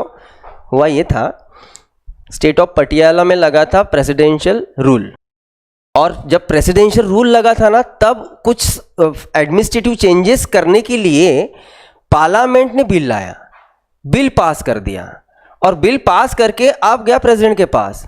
प्रेसिडेंट उसके ऊपर साइन दे, उसके पहले स्टेट ऑफ पटियाला का प्रेसिडेंशियल रूल हट गया। तो यहाँ राजेंद्र प्रसाद जी ने रीज़न ये दिया, ये बिल हम तब पास कर रहे थे जब वहाँ पे प्रेसिडेंशियल रूल चालू था, अब नहीं है ना, तो मैं एब्सोल्यूट वेटो यूज कर सकता हूँ। अरे किस बेसिस पे? आप सोचो कि मतलब सही में ये बातें अगर निकलेंगी तो आपको हंसी आएंगी कि ये क्या बात हुई भाई, ये तो कुछ भी अनकॉन्स्टिट्यूशनल इनलीगल बातें, लेकिन फिर भी PEPSU bill pay absolute veto use किया गया। ठीक है, 2 ही बार इस तरीके से एब्सोल्यूट वेटो हमें दिखता है। Done, absolute veto. नेक्स्ट डालिए सस्पेंसिव वेटो। कोई ऑर्डिनरी बिल लोकसभा में आ गया, पास हो गया, राज्यसभा में गया, राज्यसभा ने भी पास किया और उसे अब प्रेसिडेंट के असेंट के लिए भेजा गया है। प्रेसिडेंट के सामने जब वो बिल आया तो राष्ट्रपति जी को लगता है कि नहीं, इस बिल में कुछ खामियां हैं। प्रेसिडेंट को लगता है कि नहीं, इस बिल में कुछ चेंजेस करना ज़रूरी है। तो प्रेसिडेंट उस बिल पे कुछ एडवाइस बता के उस बिल को एक ही बार लोकसभा एंड राज्यसभा में रिटर्न कर सकते हैं। तो उस बिल में जो उन्हें खामियां दिखी, उस खामियों को दूर करने के लिए प्रेसिडेंट जो एक बार उस बिल को रिटर्न भेज सकते हैं, वही वेटो उनका कहलाएगा सस्पेंसिव वेटो। प्रेसिडेंट को जो कुछ खामियां देखी, जिसको देख के समझ के प्रेसिडेंट चाहते हैं कि नहीं इस बिल में, क्योंकि प्रेसिडेंट खुद चेंजेस नहीं कर सकते, प्रेसिडेंट को वो राइट नहीं है ना। प्रेसिडेंट को लगता है यार आर्टिकल नंबर 4 ना कुछ सही नहीं है, एक काम करते हैं हम लोग, अब वो नहीं कर पाएंगे, वो उनका काम नहीं है, वो सलाह देंगे, वो वापस भेजेंगे। ठीक है, अब वो एक ही बार जब वो उस बिल को जब वापस भेज रहे, बस इसको समझिए, प्रेसिडेंट ने जो भी एडवाइस दिया था वो एडवाइस मानना लोकसभा राज्यसभा के ऊपर कोई कंपलसरी नहीं है। उनको लगता है तो वो मानेंगे, उन्हें नहीं लगता वो नहीं मानेंगे। प्रेसिडेंट ने सलाह दी थी, ऐसा कुछ नहीं कि इन्हें वो सुनना ही है, मानना ही है। इनको लगता है तो चेंजेस किए जाएंगे, नहीं लगता है नहीं किए जाएंगे। जैसे कि वैसे वो बिल फिर से वापस करके वापस भेजना पड़ेगा प्रेसिडेंट को। अब प्रेसिडेंट के पास बीच का कोई रास्ता नहीं, उस बिल पे प्रेसिडेंट को असेंट देना ही पड़ेगा, कोई रास्ता नहीं। बस इसे आपने ये याद रखना है कि इन्होंने जो भी एडवाइस दिया था वो मानना हाउसेस के ऊपर नहीं है कंपलसरी। चलो चीज़ों को और अच्छे से समझने के लिए मैं आपको थोड़ा कंफ्यूज कर दूं, तो प्रेसिडेंट के पावर्स और अच्छे से आपको समझ में आएंगे। और थोड़ा सा हम लोग एक काम करते हैं, फिर ये समझ ही रहे तो थोड़ा सा यूएस प्रेसिडेंट को भी हम लोग कंपेयर कर लेंगे। एग्जाम्पल लेते हैं, जब पहली बार रिटर्न करने के पहले जब पहली बार बिल इंट्रोड्यूस हुआ लोकसभा में 543 सीट्स में से 300 मेंबर्स ने उसके फेवर में वोट डाला, बिल पास हो गया। ठीक है, क्योंकि मेजोरिटी में है, 543 में से 300, राइट। समझ में आना मेजोरिटी क्या है। देन वैसे बिल ऐसे पास नहीं होते, लेकिन वो नहीं पढ़ाऊंगा अभी कि कैसे पास होते हैं। जब भी हम लोग मेजोरिटी की बात करते हैं ना ऑर्डिनरी बिल को लेके, जब भी हम लोग मेजोरिटी की बात करेंगे ना ऑर्डिनरी बिल को लेके, जब भी हम लोग मेजोरिटी की बात करेंगे तो उस दिन प्रेजेंट एंड वोटेड मेंबर्स के ½ 543 में से 100 भी रहे ना, तो 100 में से ½ 151 बिल पास। लेकिन अभी हाउस का लेके चलो, वो हम लोग बाद में पढ़ेंगे। ठीक है, 300 है, मेजोरिटी है, बिल पास हो गया। देन राज्यसभा ने भी 245 123 मेजोरिटी निकलता है इनका। अगर समझ के चलो कि 150 इन्होंने फेवर कर दिया, दोनों हाउस ने बिल पास कर दिया, बिल गया प्रेसिडेंट के पास। प्रेसिडेंट को खामियां लग रही कुछ, प्रेसिडेंट वापस करना चाहते हैं, मतलब उसे प्रेसिडेंट रिटर्न करना चाहते, तो प्रेसिडेंट ने रिटर्न कर दिया। जो भी एडवाइस दिया था वो मानना इनके ऊपर तो कंपलसरी नहीं था, लेकिन बिल को फिर से पास करना है। ऐसा नहीं होगा कि भाई हम नहीं मानेंगे आपकी एडवाइस, एक काम करो ये ले जाओ बिल और अब पास कर दो, ऐसा नहीं होगा। उसको बिल फिर से पास करना ही होगा। और प्रोसीजर ऑफ बिल ये कोई मामूली नहीं है, बहुत बड़े प्रोसेस से जाना पड़ता है। किसी भी बिल को पास होने के लिए 5 स्टेजेस एंड 3 रीडिंग से जाना रहता है। बहुत कॉम्प्लिकेटेड प्रक्रिया है ये, अगर सही तरीके से जाए तो। ये भी हम लोग पढ़ेंगे जब लोकसभा सामने पढ़ेंगे। अब जब बिल रिटर्न आया, रिटर्न आने के बाद फिर से जब इनको पास करना है, लोकसभा में इस बार उस बिल पे वोट पड़े 280, राज्यसभा में इस बार उस बिल पे वोट पड़े 130। तो पहले तो ये समझते हैं कि दोनों हाउस में बिल पास हुआ है क्या? हुआ ना। 543 के ½ 1 272 आता है, 280 है ना, पास हो गया। 245 के ½ 1 123 आता है, 130 है, पास हो गया। लेकिन पहले से कम वोट से पास हुआ। ठीक है, अब पहले से कम वोट से पास हुआ, फिर भी प्रेसिडेंट को असेंट देना ही रहता है। ये समझ में आया क्या मामला है? ऐसा नहीं है कि पहले से कम वोट से पास हुआ तो अब मेरे ऊपर कोई वो नहीं है बंधन कि मैं उसको बिल को पास करूं, नहीं, पास करना ही पड़ेगा। ठीक है। तो भाई ज़्यादा वोट से पास हो, कम वोट से पास हो, क्योंकि बाकी कंट्रीज़ में ऐसा नहीं चलता है, बाकी कंट्रीज़ में कुछ अलग तरीका चलता है। मैं आपको थोड़ा यूएस लेके जाता हूँ, यूएस को समझाता हूँ। यूएस के लेजिस्लेचर को क्या कहते हैं हम लोग? कांग्रेस। बाइकैमरल सिस्टम वहाँ पे भी चलता है। Lower house house of representative, upper house house of senate. उनके लोअर हाउस ऑफ रिप्रेजेंटेटिव में टोटल मेंबर्स बैठते हैं 435। इतना एब्सोल्यूट पावर्स है, जब देश के किसी मतलब किसी दुनिया के प्रधानमंत्री को भी इतने पावर्स नहीं है, हमारे देश के प्रधानमंत्री को भी नहीं, इंग्लैंड के भी नहीं, क्योंकि कैबिनेट सिस्टम रहता है ना, तो सारे डिसीजन सब मिलके लेते हैं। मतलब पीएम एंड हिज कैबिनेट कहते हैं हम लोग। उधर वैसा नहीं है, प्रेसिडेंट ओनली। उसके मिनिस्टर्स भी ऐसे रहते हैं कि वो उसकी इच्छा पे है मिनिस्टर्स। एनीवेज, हम लोग कभी बात करेंगे इसको लेके। लेकिन देखो बात क्या है, अगर हाउस ऑफ रिप्रेजेंटेटिव में कोई बिल पास हो गया, 435 है, मतलब इसका मेजोरिटी निकलता है लगभग 218। समझ के चलो 250 वोट्स पड़े। सीनेट में 60 वोट्स पड़े, तो बिल तो पास हो गए दोनों हाउस में। प्रेसिडेंट के पास गया, अगर प्रेसिडेंट ने उसको उस बिल को वापस कर दिया तो आफत हो गई। अगर यहाँ के प्रेसिडेंट ने उस बिल को वापस कर दिया तो अब वो बिल तभी पास हो सकता है, जब अब वो हाउस ऑफ रिप्रेजेंटेटिव के टोटल मेंबर्स के 2/3 और सीनेट के टोटल मेंबर्स के 2/3 मेजोरिटी से पास हो। तो अगर इससे ज़्यादा वोट पड़े ना, 2/3 से ज़्यादा, तो ही प्रेसिडेंट पे ये कंपल्शन है कि उसे साइन करना ही पड़ेगा। 2/3 नहीं मिले, बिल रिजेक्ट, वो रिजेक्ट कर सकता है। लेकिन देश का हमारे प्रेसिडेंट नहीं। इसलिए मैंने क्या समझाया, पहले से कम वोट भी मिले तो भी उसे साइन करना ही रहता है, और यहाँ स्पेशल मेजोरिटी से पास करना पड़ेगा, तब जाके प्रेसिडेंट उसे असेंट देगा या फिर नहीं देगा। ठीक है, क्लियर? छोड़ो इसको, छोड़ो आप यूएस के प्रेसिडेंट को, अपने प्रेसिडेंट को पकड़ो, है ना, तो समझ में आएगा कि वो कितने पावरफुल है और कितने नहीं।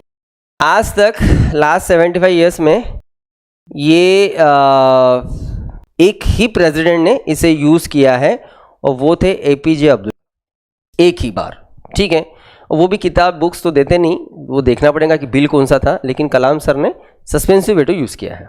दुनिया भर में जो वेटो वेटो के नाम से पॉपुलर है वो पॉकेट वेटो। जब भी हम लोग वेटो की बात करते हैं ना, तो मैक्सिमम लोग पॉकेट वेटो की बात करते हैं, क्योंकि एक स्ट्रॉन्ग वेटो है। आप पढ़ोगे तो आपको वो एब्सोल्यूट वेटो जैसे ही दिखेगा, लेकिन मैंने पहले ही बोल दिया, depends on situation. Pocket veto का सिचुएशन अलग रहेगा, एब्सोल्यूट वेटो का सिचुएशन अलग था। पॉकेट वेटो मतलब क्या, देखिए, हमारे पार्लियामेंट के दोनों हाउस ने अगर ऑर्डिनरी बिल पास कर दिया और वो प्रेसिडेंट लिए आया, और प्रेसिडेंट चाहते हैं कि उस बिल पे वो पॉकेट वेटो यूज करे। बिल कौन सा है? पब्लिक मेंबर बिल है। गवर्नमेंट अभी भी है, क्योंकि एब्सोल्यूट वेटो में एक तो वो प्राइवेट मेंबर बिल था, और अगर वो पब्लिक मेंबर बिल भी था तो कैबिनेट डिसॉल्व हो चुका था, तब जाके एब्सोल्यूट वेटो यूज हुआ। यह बिल पब्लिक मेंबर ही है, कैबिनेट अभी भी है, लेकिन प्रेसिडेंट चाहते कि नहीं, उस बिल को तो पास मैं होने नहीं दूंगा। तो क्या करेंगे प्रेसिडेंट? दोनों हाउस ने पास किया हुआ बिल जब प्रेसिडेंट के असेंट के लिए आएगा, प्रेसिडेंट सीधा अपने कैबिन के ड्रॉर को खोल के उसमें वो बिल को कॉपी डाल के ड्रॉर लॉक कर देंगे, चाबी फेंक देंगे और आराम से बैठेंगे। मतलब वो उस बिल की तरफ देखेंगे भी नहीं। मतलब वो क्या कर रहे हैं उस बिल पे, उस बिल को रख रहे हैं वो ऑन होल्ड, विथ होल्ड। उसके ऊपर कोई एक्शन नहीं लिया जा रहा है, पॉजिटिव निगेटिव कोई एक्शन नहीं है। अरे पॉजिटिव एक्शन हो तो पास करे, निगेटिव एक्शन है तो उसको रिटर्न तो भेजें, लेकिन कोई एक्शन ही नहीं हो पा रहा है। उस बिल को बस पड़ा रखा जा रहा है ड्रॉर के अंदर। वो एग्जांपल में मैंने दिया ना कि ड्रॉर लॉक करके चाबी वाबी फेंक दिया, नहीं तो आप सोचेंगे कि अच्छा हर प्रेसिडेंट चाबी फेंक देता है क्या? ऐसा नहीं है। मैं इसलिए आपको एग्जांपल में दिया कि वो उस बिल की तरफ नहीं देखता है, उस बिल के ऊपर कोई पॉजिटिव निगेटिव एक्शन वो नहीं लेता। अब यहाँ पे बड़ी मजे की बात है, यहाँ पे बहुत अच्छी मजे की बात है। एक बात याद रखिए, आर्टिकल 74 हमने पढ़ा है लास्ट सेशन में। आर्टिकल 74 कहता है कि प्रेसिडेंट को एडवाइस देने के लिए और प्रेसिडेंट को हर बार असिस्ट करने के लिए एक प्राइम मिनिस्टर उसका कैबिनेट रहेगा। मतलब पीएम ने दिया हुआ एडवाइस प्रेसिडेंट को सुनना पड़ता है। आप समझ के चलो कि ये तो सरकार का बिल था, पब्लिक मेंबर बिल था, सरकार को पास करना है, लेकिन प्रेसिडेंट नहीं चाहते कि बिल पास हो। वहां से अगर एडवाइस आ गया, अरे भाई पास करो ना, तो प्रेसिडेंट के पास ना उसका आंसर देने के लिए एक बहुत अच्छा आंसर है, करता हूं ना, कॉन्स्टिट्यूशन ने मेरे ऊपर कोई कंपल्शन थोड़ी डाला है कि इतने इतने डेज के अंदर ही पास करना है। इंडियन कॉन्स्टिट्यूशन ने प्रेसिडेंट का कोई टर्म, मतलब उस बिल को कितने दिन के अंदर पास करना है ना, ऐसा कोई दिन का कोई कंडीशन नहीं रखा है, बिल्कुल नहीं। तो प्रेसिडेंट चाहे जब उसे पास करे, प्रेसिडेंट चाहे जब उसके ऊपर एक्शन ले या फिर नहीं ले, थोड़ी ना कोई कंपल्शन डाला है। यहाँ पे इंडिया के प्रेसिडेंट के पावर्स यूएस के प्रेसिडेंट के पावर से ज़्यादा हो जाते हैं, क्योंकि यूएस के प्रेसिडेंट के हाथों बिल गया तो यूएस के प्रेसिडेंट को उस बिल पे 10 दिन के अंदर अपना डिसीजन देना है। 10 दिन के अंदर देना है। पास कर लो भाई, रिटर्न कर लो, पॉकेट वेट क्या करना है करो, लेकिन 10 दिन के अंदर। लेकिन देश के इंडिया के प्रेसिडेंट को ऐसा कोई रूल नहीं है, तो प्रेसिडेंट क्या करेंगे, अरे भाई अनलिमिटेड डेज के लिए उसको रखेंगे अपने पास। और एक दिन ऐसा आएगा कि वो जो लोकसभा है ना, जिस लोकसभा ने उस बिल को पास किया, वो लोकसभा अपने आप डिसॉल्व हो जाएंगी। और याद रखना, अगर लोकसभा ने बिल पास किया, वो डिसॉल्व होगी, तो बिल बाद में अपने आप डिसॉल्व हो ही जाएगा। तो कैसा हो जाएगा, मतलब क्या कहते हैं हम लोग उसको, स्लो पॉइजन। स्लो पॉइजन ही है ना, एक साथ थोड़ी मारा हमने, आराम से वो अपने आप मर गया। ऐसा एक ही प्रेसिडेंट एक ही बार हुआ जब किसी प्रेसिडेंट ने पॉकेट वेटो को यूज़ किया। बात थी 1986 की। प्रेसिडेंट थे ज्ञानी झेल सिंह, राजीव गांधी सरकार थी, ज्ञानी झेल सिंह देश के राष्ट्रपति। और बिल जो था वो था, वैसे अच्छा ही हुआ था कि उन्होंने पॉकेट वेटो यूज़ किया, क्योंकि अगर ये बिल पास होता तो इस तरीके से ये 3 टाइप के वेटोज़ प्रेसिडेंट को दिखते हैं। लेकिन इसके अलावा भी हमें कुछ वेटोज़ देखना, अलावा इन द सेंस इसके अलावा कुछ वेटोज़ नहीं है, लेकिन वेटो को और अच्छे ब्रॉड सेंस में देखना जो है वो ज़रूरी हो जाएगा। ये हमने ऑर्डिनरी बिल को ही देखा है, और ऑर्डिनरी बिल को लेके प्रेसिडेंट जो है वो absolute veto, suspensive veto, pocket veto, तीनों वेटो यूज़ कर सकते हैं, ठीक है।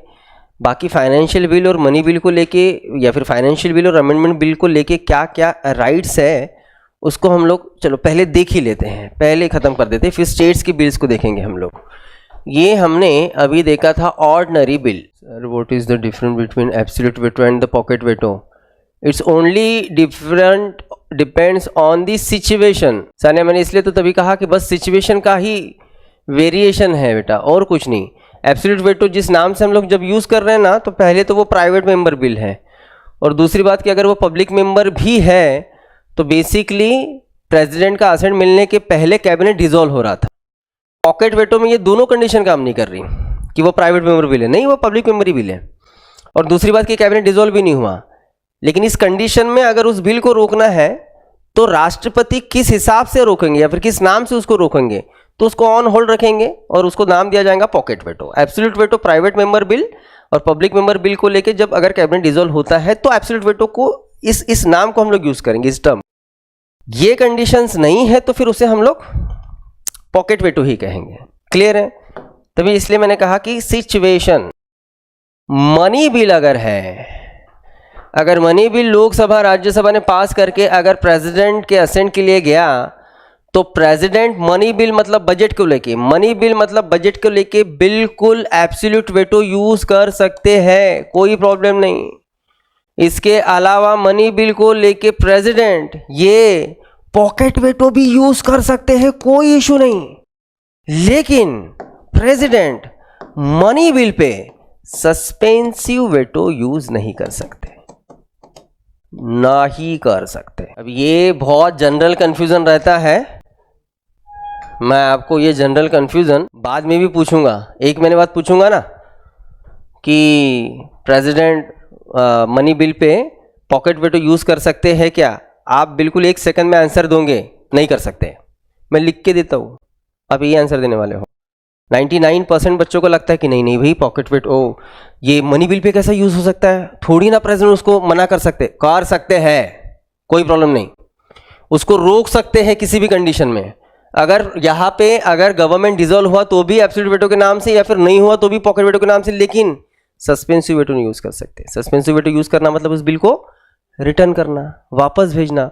मामला ये है, क्या कारण है कि वो क्योंकि सस्पेंसिव वेटो तो ईजी है ना, मतलब बाकी वेटो से तो इतना जो इजी वेटो है वो रोक दिया गया और बाकी वेटो उनको दे दिए गए, सस्पेंसिव वेटो क्यों नहीं दिया गया? तो यहाँ पे एक्सप्लेनेशन ये दिया जाता है कि जब मनी बिल पार्लियामेंट में इंट्रोड्यूस किया जाता है तो वो प्रेसिडेंट के प्रियोर रिकमेंडेशन से ही रखा जाता है। पहले हमने प्रेसिडेंट जी को पूछा, साहब बिल देख लो, रख रहे, और हमने बिल रखा। अब बिल आपने बताया हाँ ठीक है रख सकते हो, तो हमने रखा। उसके बाद जब आपके असेंट के लिए बिल आ रहा है तो आप उसको वापस भेज रहे हो कि चेंजेस करो, वो नहीं होगा। आपको लगता है आप पॉकेट वेटो यूज करो, लेकिन उसको रिटर्न नहीं किया जा सकता, ठीक है। तो सस्पेंसिव वेटो उसके ऊपर नहीं होगा। और बात जब हम अमेंडमेंट बिल को करते हैं, अमेंडमेंट बिल की करते हैं, तो याद रखिए जो भी हमने 3 टाइप के वेटोज देखे हैं, एब्सोल्यूट, पॉकेट, सस्पेंसिव, इसमें से कोई भी veto president amendment bill pay use नहीं कर सकते। मतलब absolute, pocket and suspensive veto ये अमेंडमेंट बिल पे यूज नहीं होते। इसका दूसरा मतलब ये निकलता है कि अगर अमेंडमेंट बिल प्रेसिडेंट के असेंट के लिए गया तो आर्टिकल 111 से उन्हें बस एक ही राइट है, एक ही काम है, उसको पास करना, असेंट देना। वो उसको रिटर्न भी नहीं कर पाएंगे, वो उसको डिले भी नहीं कर पाएंगे। भाई ये सारा कंपल्शन कॉन्स्टिट्यूशन ने नहीं डाला था जब कॉन्स्टिट्यूशन बन रहा था, ये तो हमारे मैडम जी का काम है, इंदिरा गांधी जी का। 1971 25th अमेंडमेंट, 25th नहीं 24th नहीं 25th अमेंडमेंट, ठीक है। क्लियर, एकदम क्लियर, एकदम अच्छे से इसको ऐसे इसी तरीके से चार्ट में ही रखो। एब्सोल्यूट, सॉरी आपका ordinary bill 3 veto, money bill 2 veto, suspensive, amendment no veto, लिख दो सीधा 1971 25th अमेंडमेंट, वेटो निकाल ले। अब बात करेंगे स्टेट की, veto over the state bills. मतलब स्टेट के कुछ स्पेसिफिक बिल भी प्रेसिडेंट के असेंट के लिए आ सकते हैं, लेकिन आ सकते हैं तो पहले तो हम लोग एकदम ग्रास रूट पे देखेंगे कि क्या मामला क्या रहता है, क्या चलता है, उसको समझते हैं। एग्जांपल लेंगे महाराष्ट्र। स्टेट के बिल प्रेसिडेंट के असेंट के लिए जा सकते हैं, लेकिन किस कंडीशन पे वो समझने की कोशिश करते हैं। वो डायरेक्टली नहीं जाते हैं। कभी भी कोई भी स्टेट का बिल जो है वो पहले उनके गवर्नर के पास जाएगा। और शायद इसके पहले हमने इसके ऊपर डिस्कशन किया है कि जैसे सेंट्रल में पार्लियामेंट के लिए लोअर हाउस लोकसभा है, वैसे ही स्टेट का असेंबली है, सेम एज इट इज़, कुछ मतलब सारे पावर सेम है। वहाँ पे जैसे राज्यसभा है, यहाँ पे काउंसिल है। वहाँ पे एग्जीक्यूटिव हेड जो है वो प्रेसिडेंट है देश के, तो स्टेट के लिए एग्जीक्यूटिव हेड जो है वो गवर्नर। इसलिए जब स्टेट लेजिस्लेचर कोई बिल पास करते हैं तो वो बिल असेंट के लिए जाता है गवर्नर के पास। तो एग्जाम्पल लेंगे कि यहाँ पे भी हम लोग कुछ वो देखते हैं एग्जाम्पल कि कोई ऑर्डिनरी बिल है, ऑर्डिनरी बिल महाराष्ट्र के दोनों हाउसेस में पास होके अगर वो गवर्नर के असेंट के पास गया, गवर्नर के पास गया है वो असेंट के लिए, तो गवर्नर को राइट है उस बिल पे अपना असेंट देने का या फिर जो भी एक्शन लेने का जो राइट है वो मिलता है उनको आर्टिकल 200। आर्टिकल 200 से वो उस बिल पे एक्शन ले सकते हैं। सो गवर्नर उस बिल पे एक्शन लेते समय एक तो उस बिल को पास कर सकते हैं या फिर उस बिल को वो रिटर्न कर सकते हैं या फिर उस बिल पे वो वेटो यूज कर सकते हैं। वेटो मतलब विथ होल्ड रखना। बचपन से मतलब जब से पॉलिटी पढ़ रहे हैं हमने यही पढ़ा है कि गवर्नर को 4 ऑप्शंस मिलते हैं, लेकिन लास्ट टाइम गवई जी के रिटायरमेंट के 3 दिन पहले इसी बात को लेके जब काफ़ी बहस हुई तो न्यूज़पेपर ने प्रेसिडेंट को 3 ऑप्शंस रहते हैं यही लिखा। गवर्नर को वेटो का राइट रहता है ये नहीं लिखा। ये लेकिन न्यूज़पेपर की बात है भाई, किताबी बातें या फिर हमने जितना पढ़ा है, जो भी पढ़ा है, सारी चीज़ों को ढूंढ के भी अगर मैं देख लूँ तो भी 4 ही ऑप्शन मिले हैं हमें, ठीक है। तो हम न्यूज़पेपर में हम लोग इतना विश्वास नहीं करेंगे, ठीक। चलो अब यहाँ पे देखो बात क्या है। अगर आर्टिकल 200 से गवर्नर उस बिल को पास कर लिया तो स्टेट के लिए वो लॉ बन गया। अगर रिटर्न कर लिया तो सेम ही मामला, वो रिटर्न कर सकते हैं, लेकिन रिटर्न वो एक ही बार कर सकते हैं। वो बिल रिटर्न कर रहे हैं उसके ऊपर ऑफकोर्स उन्होंने कुछ एडवाइस दिया है, वो एडवाइस मानना असेंबली काउंसिल के लिए कोई बंधन कारक नहीं है। जैसे कि वैसे पास करके अगर उन्होंने फिर से गवर्नर को भेज दिया तो अब इस पे गवर्नर को साइन देना ही पड़ेगा। सेम जैसे प्रेसिडेंट को हमने देखा, कुछ अलग नहीं। वेटो यूज करना, विथ होल्ड रखना, उसके ऊपर कोई पॉजिटिव नेगेटिव एक्शन नहीं लिया जा रहा है। या फिर गवर्नर ने अगर उस बिल को प्रेसिडेंट के लिए रिजर्व कर लिया तो ये बिल जाएगा अब सीधा राष्ट्रपति इनके ऑफिस दिल्ली, और दिल्ली जाके फिर प्रेसिडेंट उस बिल पे अपने तरीके से, अपने हिसाब से एक्शन ले सकते हैं। जब स्टेट का कोई बिल प्रेसिडेंट के असेंट के लिए जाता है तो प्रेसिडेंट को उस बिल पे अपने एक्शंस लेने के लिए राइट मिलता है कॉन्स्टिट्यूशन आर्टिकल 201 से। यहाँ प्रेसिडेंट उस बिल पे अपने तरीके से एक्शन लेंगे। गवर्नर के पास जब बिल गया तो गवर्नर के पास ऑप्शंस थे 4। यहाँ प्रेसिडेंट के पास जब बिल गया तो प्रेसिडेंट के पास ऑप्शन रहेंगे 3। एक तो प्रेसिडेंट उस बिल को पास करेंगे, या फिर प्रेसिडेंट उस बिल को रिटर्न करेंगे, या फिर प्रेसिडेंट उस बिल पे वेटो यूज करेंगे। और वेटो यूज करना मतलब सेम, विथ होल्ड रखना उसे। इतना ही एज इट इज अगर रहता तो मैं आपको ये नहीं पढ़ाया रहता। ऐसा थोड़ी है, वो तो पॉलिटी है, सीधा सीधा जाना नहीं जमता है पॉलिटी को, कुछ ना कुछ उल्टा पुल्टा होगा ही इसमें। देखो मामला क्या है। अगर महाराष्ट्र स्टेट के असेंबली काउंसिल ने पास किया हुआ बिल गवर्नर ने प्रेसिडेंट के असेंट के लिए भेजा है, और अगर प्रेसिडेंट ने आर्टिकल 201 से उनको जो राइट मिलता है, अगर बिल पास कर दिया तो हो गया, बिल पास हुआ, महाराष्ट्र में उस हिसाब से लॉ अब बनेगा। ये पहला ऑप्शन हो गया। दूसरा ऑप्शन, दोनों हाउसेस ने पास किया हुआ बिल गवर्नर ने अगर प्रेसिडेंट के असेंट के लिए रखा, और यहां समझना है आपने, और यहां प्रेसिडेंट ने उस बिल को रिटर्न किया होगा, तो मतलब प्रेसिडेंट को लगता है कि नहीं बिल में कुछ खामियां हैं, प्रेसिडेंट उस बिल पे एडवाइस दे रहे हैं, प्रेसिडेंट उस बिल को वापस भेज रहे हैं हाउस में, तो प्रेसिडेंट ने जो भी एडवाइस दे के इस बिल को रिटर्न किया है वो एडवाइस मानना असेंबली काउंसिल के लिए बिल्कुल कोई बंधनकारक नहीं है। इन्हें लगता है तो वो मानेंगे, नहीं लगता है नहीं मानेंगे, बिल जैसे के वैसे पास करके फिर से प्रेसिडेंट के पास भेजेंगे। जब ये बिल फिर से प्रेसिडेंट के पास जाएगा तब इस कंडीशन में फिर भी प्रेसिडेंट उस बिल पे वेटो यूज कर सकते हैं, वेटो यूज कर सकते हैं।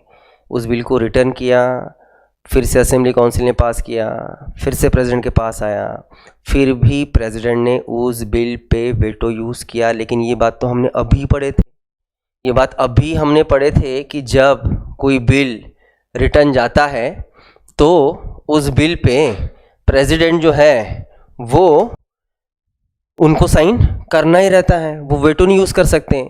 तो यहाँ जब हमने पढ़ा था तो वो बिल कौन सा था? सेंट्रल का था, सेंट्रल प्रेसिडेंट इन्हीं में कनेक्शन था, तब वो सस्पेंसिव वेटो के बीच का कोई रास्ता नहीं निकाल सकते थे।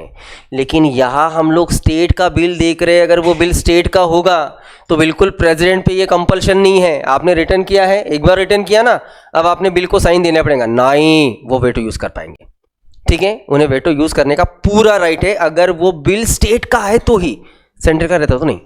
ठीक है, तो यही अलग प्रोविज़न है जो यहाँ पे पढ़ना था। बाकी पॉकेट वेटो या फिर वेटो तो सेम है। स्टेट असेंबली काउंसिल ने पास किया हुआ बिल अगर आता है प्रेसिडेंट के असेंट के लिए, प्रेसिडेंट ने अगर वेटो यूज कर लिया मतलब वो बिल मर गया, उस बिल का इसके बाद कोई अस्तित्व नहीं है। ठीक है, तो सिंपल सा मामला है, बस इतना याद रखिए। एक बार गवर्नर ने उस बिल को एक्शन लेने के लिए प्रेसिडेंट के पास भेज दिया, वो बिल अभी प्रेसिडेंट के पास है, तो अब जो भी कन्वर्शन रहेगा, जो भी कम्युनिकेशन रहेगा, जो भी कॉन्टैक्ट रहेगा, वो प्रेसिडेंट एंड स्टेट का रहेगा। इसमें गवर्नर का कोई रोल नहीं रहेगा, कोई रोल नहीं रहेगा। ऐसा भी नहीं होगा कि प्रेसिडेंट ने वेटो यूज़ किया और बीच में ही गवर्नर कह रहे कि नहीं बिल पास करना ज़रूरी है, आप मुझे वापस दे दीजिए, मैं बिल पास करता हूँ। नहीं होगा। एक बार उन्होंने दे दिया समझ के चलो, इस बिल को लेके सारे पावर्स ही दे दिए, अब उस बिल का और गवर्नर का कोई कंसर्न नहीं, फिर से वापस भेजने का नहीं। सस्पेंसिव वेटो के बाद वो वेटो यूज कर सकते हैं, पॉकेट काइंड ऑफ, वो 2 बार सस्पेंसिव नहीं कर पाएंगे। ठीक है, अब यहाँ स्टेट को लेके अगर स्टेट बिल ऑर्डिनरी बिल है या फिर था तो प्रेसिडेंट ने कौन से वेटोज यूज किए थे? तीनों किए ना, एब्सोल्यूट, सस्पेंसिव। अगर वो बिल मनी बिल है, स्टेट का मनी बिल रहेगा ना, ठीक है, तो मनी बिल को लेके भी सेम गवर्नर उस बिल को रिजर्व रख सकते हैं प्रेसिडेंट के लिए, कोई प्रॉब्लम नहीं है, कोई प्रॉब्लम नहीं है, वो मनी बिल भी रिजर्व रह सकता है। लेकिन अगर मनी बिल रिजर्व है तो मनी बिल को लेके प्रेसिडेंट पॉकेट वेटो भी यूज कर सकते हैं, लेकिन state money bill pay president भी सस्पेंसिव वेटो यूज नहीं कर सकते, नहीं कर सकते। उसको रोका जा सकता है लेकिन उसको वापस नहीं भेजा जा सकता। अच्छा, गवर्नर भी सेम, हाँ, कंफ्यूज नहीं होना है। अगर ये बिल मनी बिल रहता है और सबसे पहले गवर्नर के पास भी गया रहता है तो गवर्नर पास करे, गवर्नर वेटो यूज करे, लेकिन गवर्नर रिटर्न ना करे, क्योंकि money bill pay suspensive veto नहीं चलेगा, गवर्नर का भी नहीं चलेगा, और गवर्नर ने अगर उसको प्रेसिडेंट के लिए रखा है तो प्रेसिडेंट का भी नहीं चलेगा। ठीक है, क्लियर। अब कौन से टाइप का बिल रहा? Amendment bill. तो रही बात स्टेट के अमेंडमेंट बिल की, तो देश के किसी स्टेट को अमेंडमेंट बिल लाने की अधिकार नहीं है। स्टेट असेंबली में अमेंडमेंट बिल नहीं आ सकता। स्टेट को ऑर्डिनरी बिल, मनी बिल और फाइनेंशियल बिल अभी पढ़ने की बिल्कुल कोई ज़रूरत नहीं। ठीक है, ऑनलाइन क्लियर है क्या? तो ये हुए प्रेसिडेंट के वेटो। बाकी उनके फाइनेंशियल और बाकी पावर्स हम लोग कल के सेशन में